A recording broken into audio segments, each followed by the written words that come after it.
শিলিগুড়ি নিবাসী শ্রী মাখনলাল সরকার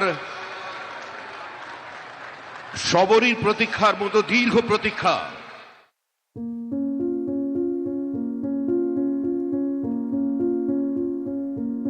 বাবার সততা, বাবার নিষ্ঠা নিয়ে যে মতাদর্শকে বাবা পছন্দ করেন সেই মতাদর্শের প্রতি 100% আনুগত্য।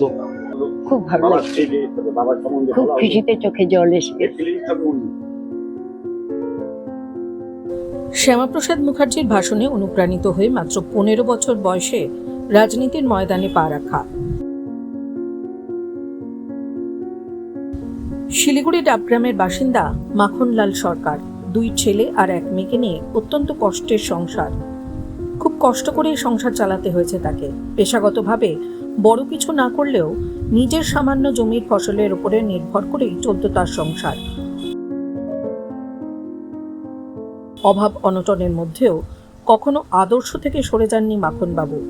ভারতীয় জনতা পার্টির সংগঠনের কাজে নিজেকে সম্পূর্ণ নিয়োজিত রাখেন। 1984-তে বিজেপির দার্জিলিং জেলা সম্পাদক পদে দায়িত্ব সামলান। সেই সময় দার্জিলিং জেলায় বিজেপির সংগঠন আজকের মতো শক্তিশালী ছিল না। হাতে গোনা মাত্র কয়েকজন কর্মীকে নিয়ে অক্লান্ত পরিশ্রমে সংগঠন গড়ে তোলার কাজ করেন তিনি। খুব ভালো লাগছে, খুব খুশিতে চোখে জল এসে। উনি তো দীর্ঘদিন ধরে রাজনীতির সাথে। হ্যাঁ, এই একই পার্টি। আগে করতো আরএসএস, তারপরে জনসংঘ, প্রদীপ চিহ্ন, তারপরে বিজেপি। আজকের মুহূর্তটাকে কিভাবে মনে রাখবেন? মানে সারা জীবন বুকের ভিতরে একটা আনন্দের ঝড় থাকবে। আর কোনো বিশেষ অভিজ্ঞতা আপনার কোনো মনে পড়ছে কোনো ঘটনা? না, আমি অনেক লোককে বিজেপির আমি নিজে হাতে খড়ি ফেরে রান্না করে খাওয়াইছি। অটলজির বাজপেয়ীর সাথে যারা এসেছিল মন্ত্রী, তাদেরকেও আমি রান্না করে খাওয়াইছি। আমি বাঘাযতীন পার্কে গিয়ে অটলজির সাথে পাশাপাশি দাঁড়িয়ে কথা বলছি। বাঘাযতীন পার্কে তখন আসছি, আমি কথাও বলছি। আমি ওই মন্ত্রীকে রান্না করে খাওয়ানি, সে আমাকে অটলজির কাছে নিয়ে বসাইছে। সে ছিল দিল্লির এক মন্ত্রী। উনি বলছিলেন যে আমি থোড়া চা চাউল খাएगा আর আচার থোড়া চা সবজি হলে আমার আচ্ছা লাগেगा। হ্যাঁ হ্যাঁ, না আডবাণী ছিল কি না, নরেন্দ্র মোদী অটলজির পরে নরেন্দ্র মোদী। আমি দীর্ঘ আশীর্বাদ করি নরেন্দ্র মোদীকে, তার ছোট বোন হিসাবে। সে যেন দীর্ঘজীবী হয়ে দেশটাকে ভালোভাবে নেয় আর সবাইকে যেন দেখে। নাহলে 5 বছর দেখতে দেখতে চলে যাবে, অরাজকতা হলে তো আর থাকবে না। যাতে সব মেয়েদের উপরে বা কিছু একটু। বিভিন্ন রাজনৈতিক প্রতিকূলতা, রক্তচক্ষু, নানান বাধা অগ্রাহ্য করে আজীবন দলের সেবা করে গিয়েছেন মাখনলাল সরকার।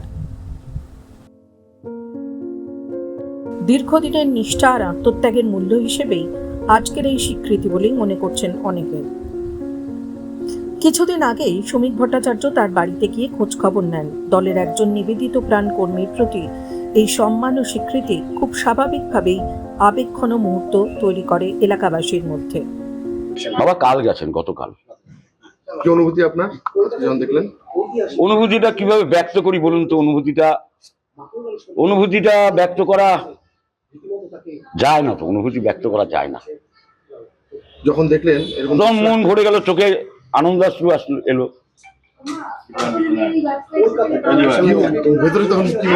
মনে হচ্ছে না, আমি পরিবারের সঙ্গে আমি দেখিনি, আমি ক্লাবে দেখছিলাম।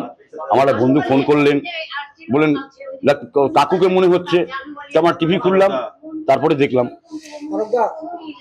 আর তারপরে ওনার সাথে তোর কথা বলার সুযোগ হয়নি? না না, বাবার সঙ্গে এখন কথা বলাই যাবে না। এত বছর পর দীর্ঘ রাজনীতি করেছেন উনি, সময় কি আপনাদের কি দেখেছেন বা জানেন কতটা? বাবার সততা, বাবার নিষ্ঠা নিয়ে যে মতাদর্শকে বাবা পছন্দ করেন সেই মতাদর্শের প্রতি 100% আনুগত্য। অনেক সরকার গঠন হওয়ার পরে কি উনি সেই প্রাপ্য সম্মানটা পেলেন বলে আপনার মনে হয়? উনি শ্যামাপ্রসাদ মুখার্জির সাথে না না, এটা না না না, এটা যদি বলেন তাহলে সেটা ভুল বলা হবে। আমার বাবা আমাদের এই বাড়িতে তপন শিকদার, অটল বিহারী বাজপেয়ী, তারপরে বিজেপির যে সমস্ত রাজ্য সভাপতি শ্রমিক ভট্টাচার্য সেদিন এলেন, আমাদের এমএলএ শঙ্কর আসেন, রাজু বিষ্ট আসেন। বাবাকে বিজেপি দল প্রচুর সম্মান করে। না মানে পুরোনো যে শ্যামাপ্রসাদ মুখার্জির সাথে উনি তো কাজ করে মানে একসাথে দল করেছে, কোনো একটা ঘটনা এরকম যে ওই বাবা গ্রেপ্তার হয়েছিলেন দিল্লিতে রাষ্ট্রগান গাওয়ার জন্য। ঘটনাটা বাবার মুখেই শোনা, ওখানে রাষ্ট্রগীত গিয়েছিলেন, তখন শ্যামাপ্রসাদ মুখার্জির সঙ্গে বাবা থাকতেন। তখন তো RSS এর আজকের অবস্থাটা ছিল না, তখনকার ওই দিনে তখন বাবাকে গ্রেপ্তার করা হয় কেন? এই রাষ্ট্রগান গাওয়ার অপরাধে। কতদিন ছিলেন তিনি জেলে? ও 2-3 দিন ছিলেন মনে হয়, কোন কোন সালে? সালটাল আমার মনে নেই। তখন আমার শ্যামাপ্রসাদ মুখার্জির কথা উনি বলতেন হ্যাঁ খুব বলতেন। কি বলতেন? আমাদের বাড়িতে আমরা দেখেছি শ্যামাপ্রসাদ মুখার্জি বই, বাবার কাছে ডায়েরি ছিল, তারপরে আপনার RSS এর প্যান্ট, জামা, বেল্ট, জনসংঘের প্রদীপ চিহ্ন মার্কা। তারপরে বাবা একটা বই খুব পড়তেন, এখনো বইটা প্রকাশিত হয় কিনা জানি না, স্বস্তিকা বলে একটা বই খুব বেরোতো, ওই বইটা বাবা খুব পড়তেন, তাতে ওই RSS এর মতাদর্শই লেখা হতো। আজ নতুন সরকার গঠনের দিন, সেই মঞ্চ থেকেই স্বয়ং প্রধানমন্ত্রীর হাত থেকেই সম্মান পেলেন তিনি। এমনকি মাখনলালের পা ছুঁয়েও প্রণাম করলেন প্রধানমন্ত্রী।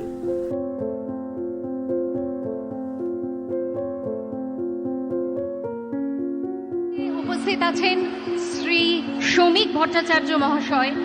আমি তাকে অনুরোধ জানাবো আজকে শ্রী মাখনলাল সরকার সম্পর্কে তিনি আমাদের বলবেন।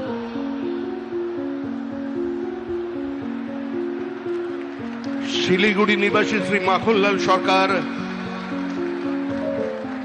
সবরই প্রতীক্ষার মতো দীর্ঘ প্রতীক্ষা।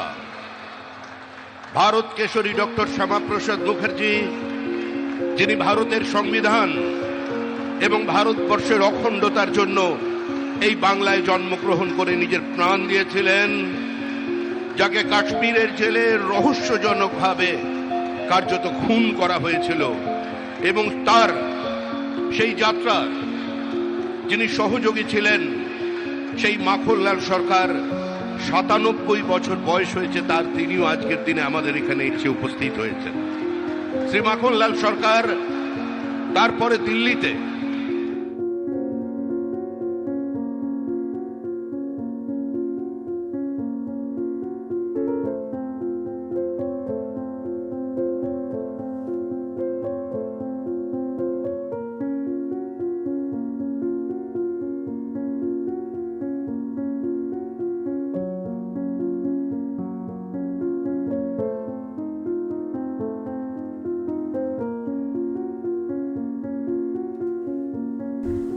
টাইমস নাও খবর।